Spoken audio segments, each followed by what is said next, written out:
If I Should Die Before I Wake, Chapter 5. Jana. Jacob was right. No German would be waiting patiently behind the door while he mustered up the courage to answer it. However, it had not been long ago, before Tata was killed, when they had charged through our house, seizing our radio and 2 of our best quilts, and ordering Tata and Zaid to report to them for work the next day, with shovels in their hands. For me, that had been the beginning of all of the craziness, and now I could not trust anything, even something as innocent as a knock on the door. I looked over to Bub. We all did. She always knew who was at the door. It was one of her gifts, as she called them. Her expression was one of pleasure, as though we were expecting to see an old friend on the other side, and Mamma, noting her expression, rushed forward and threw open the door. "You're here! You've made it!" Mamma cried, as she threw her free arm around the woman's neck and then kissed her on both cheeks. "And Oscar? You too?" She hugged him. "You've worked a miracle. Please, please come in. You are safe?" "There was no problem, but please, we are Helga and Fritz now, and this is our precious daughter, Greta." He took Nadia from Mama's arms and examined her face and fingered her hair. "She will pass, of course. There's no need to worry." Anya stepped forward. "Will she pass, Mama? What does that mean? And why are Oscar and Rosa calling her Greta? Isn't Nadia going to England? Where are your American friends? I thought you said those people you taught Polish to, those Americans, remember? They were supposed to help Nadia." Rosa laughed. "So many questions, Anya. You must be a very smart girl." Anya was not to be sidetracked. What does it mean she will pass?" she asked again. "She doesn't look Jewish," Jacob spit out. "Her eyes are blue, and her hair, what little she has, is blonde. She could pass for German, like Oscar and Rosa." He eyed them with disgust. "How does it feel to suck up to those... That's enough!" Zaid stepped forward, his face a deep purple. "Oscar and Rosa has risked their lives to come here, and they will be risking it again as they cross the borders with their false passports. It's because of people like them that so many have been able to escape. Yes, people who can pass. But we are not fair enough. So we are to suffer, and we are to be beaten up and torn out of our houses and sent who knows where. And for what? What sin have we committed?" "Those are not their rules, Jacob. They cannot blame what the Germans have done to Oscar and Rosa," Bub said as she stepped forward with a large leather-bound book in her hands. "They are giving little Nadia a chance. It's all right, we understand," Oscar said as he moved farther into the room. He looked sadly at Jacob, his arms still cradling Nadia. "It is not fair, but it is life, and we each have to decide the best way to live it, despite the circumstances." He turned to face the rest of us and said, "But where is Isaac?" "He is not sick with the heart again, I hope." "He is dead, Oscar. Jana found him." "The Germans, of course," Mama said. "Brach denam emit," whispered Oscar and Rosa together. "Blessed be the one true judge." We all stood silently and let the words live among us, a slave of our own sick hearts. Bub broke the silence at last. "Please, you must have much time before your train. Tell us about your friends in England. Are they well?" "Yes," said Rosa. "We need to be going soon, but they are very well indeed and look forward to having little Nadia join them. They turned their spare bedroom into a sunny little nursery. But you haven't changed your mind, have you?" she asked, glancing at Mama's uneasy expression. Mama smiled, but I saw the tears welling in her eyes. "No, she'll be safer with them," she replied. "They'll treat her as if she were their own, I know. Please give them our love and our deepest gratitude." Rosa returned the smile. "You were so good to them while they lived here. They're just happy to be returning the favor." "I did so little, and they paid me for the Polish lessons. Really, I fear it is too much to ask." "Nonsense!" Oscar handed Nadia back to Mama. Mama drew her up to her face and then squeezed her in her arms. "You did more than give them lessons," said Oscar. "You were their friend and their guide, and this will not be for long. Surely such a war as this cannot last."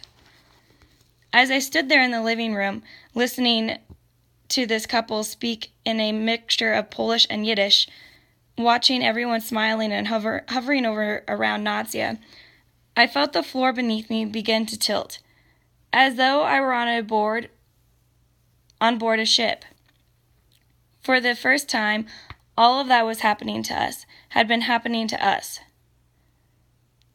Struck me like a rock hurled at my chest, crushing my sternum, taking the breath away. I moved unsteadily and unnoticed toward Mama's stool and sat down.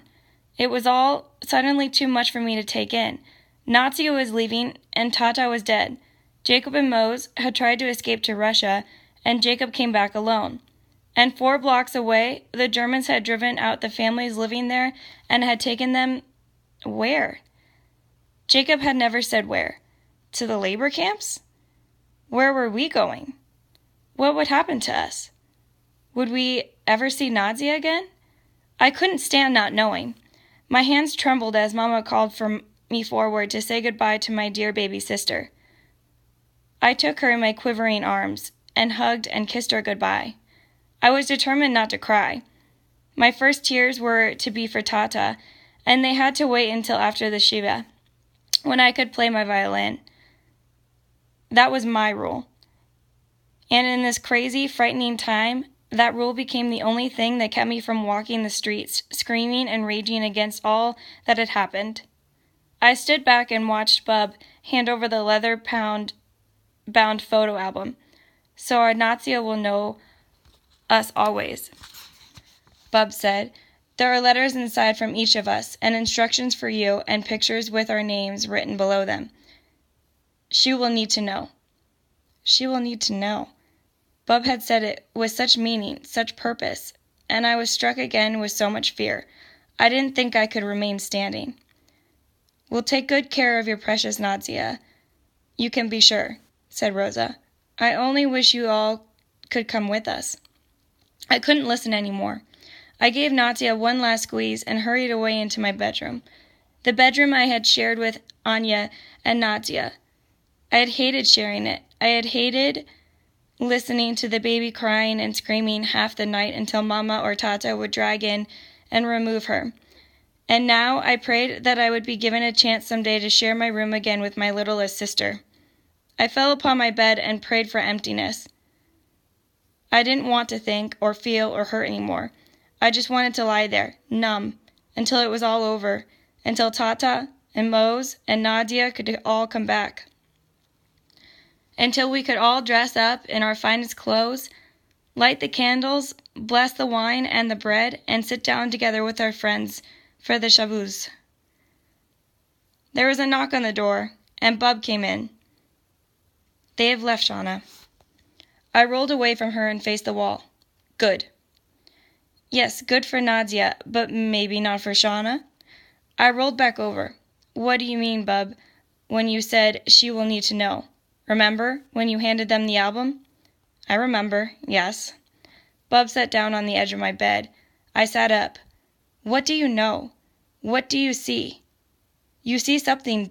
You do." "No, I cannot see clearly, but I know Nadia will need to know about her family and where she came from. That is always important to have a history, a background." "That is all? You do not see anything for me?" "Maybe?"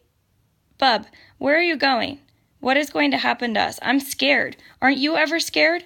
I threw myself into her arms and tried to think of my violin so I would not cry. "Yes, my sweetest one."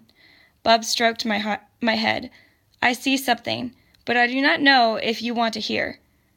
I sat up, looked into her eyes. "Oh, yes, I do. Please." "It is an assignment I have for you." "An assignment? What could it be?" Bub held my chin in her hands and studied my face as though she were trying to make sure something was there. Something one could not see, only feel, only know. Remember, Shauna, she finally said. Remember everything.